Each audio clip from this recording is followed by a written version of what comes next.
Ayan guys, ang init talaga ng panahon. Tingnan nyo oh, ang dagat, parang kakaunti na rin ng tubig. Oh, ayan oh. Pero pa high tide na yan guys. Tsaka tingnan nyo ang gaganda ng puno ng nyug oh. Ito ay, di ko alam kung saang resort to. Oh, ayan.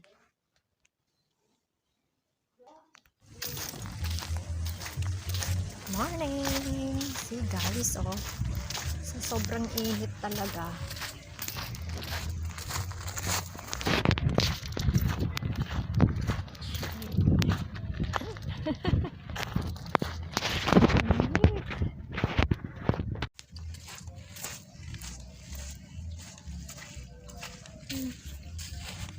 Nalaki na ang tubig.